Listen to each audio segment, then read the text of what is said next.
It's time for the Trent Benningfield Show. Find out what's going on inside Talbot City baseball straight from the coach. Exclusively on the Southwest CNN Sports Network. You dream it, we create it at Street Dreams.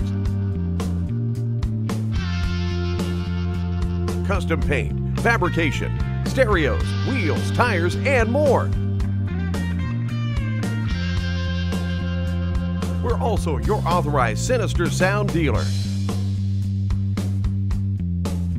Street Dreams, 317-624-1000, where you expect quality and get. At MAD, we believe in zero. Zero fathers who aren't there for bedtime. Zero mothers who miss the first day of school. Zero children who never come home. We believe in zero victims of drunk driving. With MAD, your support adds up to zero. Because we believe in a hug on the first day of school. We believe in another bedtime story. We believe in no more victims. We believe in zero. Wanting to scan those old videos, films, or audio to DVD? We'll look no further than Milligan Communications. We can also scan your old pictures, slides, and negatives to picture quality as well.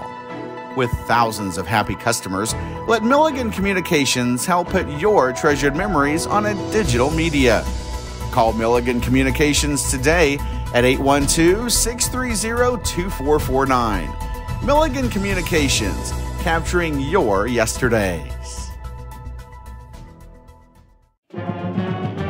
Welcome to this week's Trent Benningfield Show. And Coach, last week you played away at Princeton, and you played at home against Washington, 2 PAC games. Why don't you recap both those games for us? So Tuesday we played at Princeton. It was nice to get out there on their turf. We've been starting to turn the corner a little bit, I feel like. Tuesday, Aiden Farron pitched for us, and he did an amazing job. He took a no-hitter into the sixth inning. He went 5 1/3 innings of no-hit baseball before giving up 2 hits in the sixth. And he kept us in the game all night, did a really, really good job. And then Talon Jennings came in to close the game out for the seventh, and he came in and shut the door, didn't allow a runner to get on base. We ended up winning. I believe the score was 5-1. So first couple innings we struggled to get any runs across, but guys kept battling. We did a good job of making adjustments at the plate to plate 5 runs, and then we took advantage of a couple errors to get the win on Tuesday night. Wednesday was at home against Washington, and it was a different story. They ended up beating us 9-2. We were better offensively, I felt. We had 7 hits both games last week, which is the most we've had all season. So we are getting better at the plate. There's still a few things I'd like to clean up as far as approach goes. We're taking a lot of bad swings with no strikes, and then with 2 strikes, we're having too many strikeouts in general, but also strikeouts looking. So we spent a lot of time on Friday at practice just talking about approach and what we should be looking for in different counts and what we're trying to do with fastballs and things like that. So hopefully going into this week we can start to clean some of that stuff up and start improving going down the stretch. And last night you guys took on Candleton. I forgot about that. Just mentioned that earlier. Why don't you recap that game for us as well? So last night we played Candleton at their place, and they have a beautiful field there. Started off the game, we got up 2-0 in the top of the first, and then our bats went cold for a couple of innings. Didn't score any runs in the second or third. And after the third inning, it was 2-1, and we brought the guys together and we made an adjustment at the plate. And then finally, in the fourth, we scored 3 runs, and then scored 9 in the top of the fifth to kind of put the ball game away. But still, I still was not happy with our approach at the plate. There are some guys I can tell that they're trying to make the adjustments and they're trying to do what we're asking of them, and it's not something that we're going to be able to turn the corner on overnight. It's something we're going to have to keep working on throughout the rest of the season, and hopefully by tournament time comes around, we'll have those things fixed and we'll be rolling. But I think we had 5 or 6 hits last night. We took advantage of a lot of errors and walks. Defensively, the last 3 games we've been a lot better. We've cut the errors down tremendously. Pitching-wise, we've had a few more walks than I would like, but they're doing enough. They're doing enough to keep us in ball games and give us a chance to win. We just gotta get the sticks going a little bit. And last Tuesday you said you played at Princeton on turf, and I know a couple other schools are talking about turf. Do you see schools going to that just to help with the rainouts and stuff? Yeah, I think it definitely helps with rainouts. They've done studies, cost studies and stuff like that says that actually in the long run, as long as you take care of it, it will end up paying for itself. I know a lot more schools are going with it in football just because they have larger gates. They can football programs can kind of afford a little bit more than what baseball can. But yeah, I like the dirt and grass.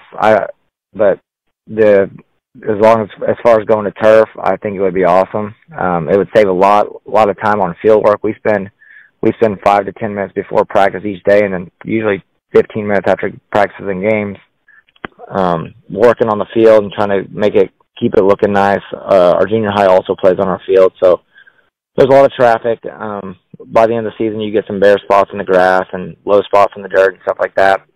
But I think if you do have the option to go to turf, I think it's a good idea because you cut out 20 to 25 minutes of practice time each day that you're spending working on field work. That's 20 to 25 extra minutes a day of practice or whatever the case may be that you can be spending working on other stuff, drills, getting extra swings in, whatever the case may be.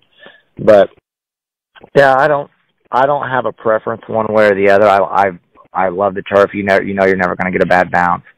But there's something about playing on the dirt and grass that just makes baseball feel like baseball.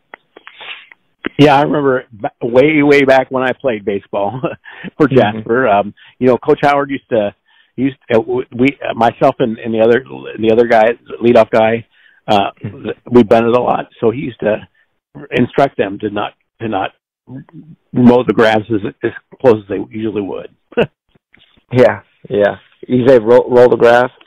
Yeah.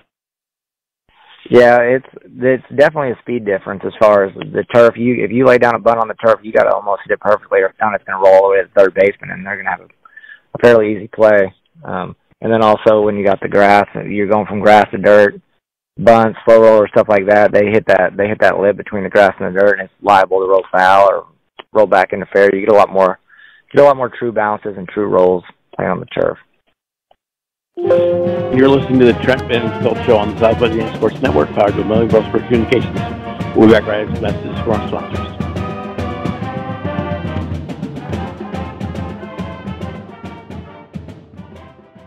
At MAD, we believe in zero. Zero fathers who aren't there for bedtime. Zero mothers who miss the first day of school. Zero children who never come home. We believe in zero victims of drunk driving.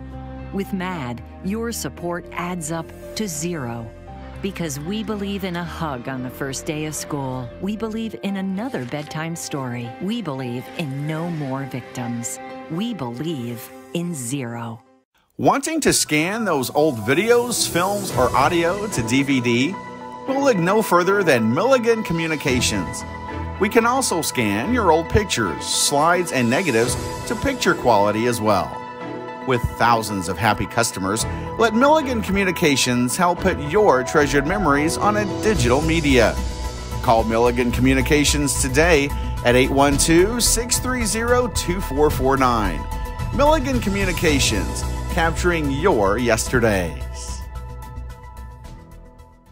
Becoming a licensed sports official is a great way to make a positive difference in the community and support the over 160,000 Indiana student athletes that participate across 22 IHSAA sports.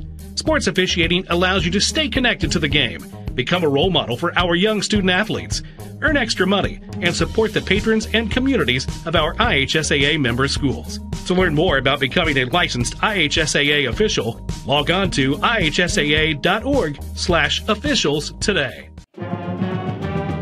Welcome back to the Trent Benningfield Show. And Coach, this week you get to play 2 home games. Wednesday against Evansville-Harrison, and Thursday against Boonville, a PAC match. Why don't you preview both of those games for us? Yeah, Wednesday we were home, like you said, we're home against Harrison, and that's a much improved baseball team. I've been following some of their scores this year, talking to different umpires, and everyone just keeps telling me how much they're improved and how good they are this year. So we're looking forward to that matchup.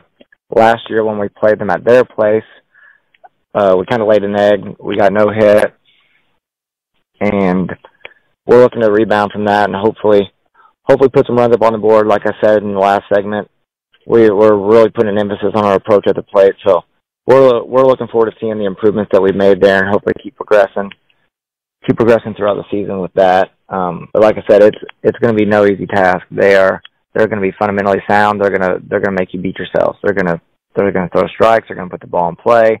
They're going to put pressure on the bases. They're going to do all that little stuff that can really make a big difference. So we've got to be fundamentally sound, make routine plays, not give up free bases, and we need to put the ball in play ourselves.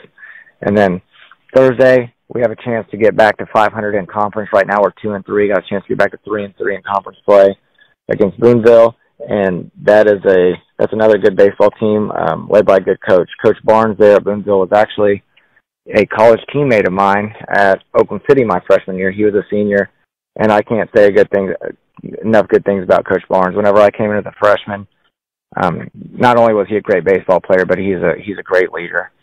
He takes guys under his wings and makes sure that everybody knows what's going on. Make sure that if guys are down, he picks them up. Whatever he knows how to get the most out of not only his teammates but also his players. And he's a guy that absolutely loves baseball. I talk to him almost nightly about baseball, and sometimes we're calling to vent, sometimes we call to strategize, sometimes we call to just talk baseball. And our conversations usually last 45 minutes to an hour almost every night. He was actually, after he graduated from Oakland City, he came back as an assistant coach. So he coached me for 1 or 2 years. And the things I've learned from him, I can't say enough good. Like I said, I can't say enough good things about him. He's been a huge asset to not only me, but a lot of coaches in the area and a lot of players. So I'm sure he's going to have his boys ready to play there. They're another solid baseball team, like I said. And I know Dominic Sharp's getting recruited.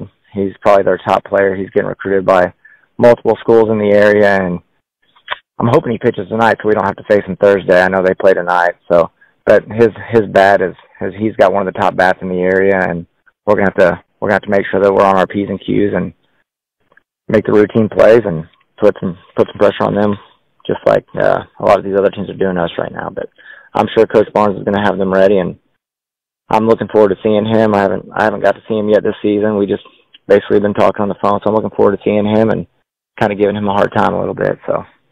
And you talked about tonight could even you up at 3-3, and 3 losses. Most places, most conferences, 3 losses, you're probably out of the conference race. But in the PAC this year, especially, 3 losses isn't gonna put you out of any race.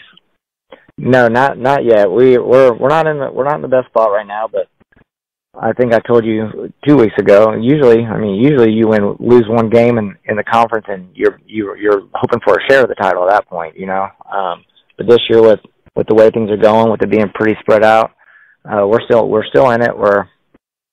We got a lot of work to do. We're probably going to have to win out to have a chance. But if things work our way and some teams beat other teams that are in the top of the race there, then we do have a shot. So we're going to keep working, trying to win the conference games. We know it's not going to be easy, but if we take care of business and play baseball the way that I know our guys can, then we definitely have a shot. But we can't afford to lose any more games, especially the close ones. We got to start winning some close baseball games and finding a way to get on top. I'm tired of losing the close ones, and then I feel like we're either getting beat really bad or we're losing close ones, and I want to start being on the other side of those a little bit.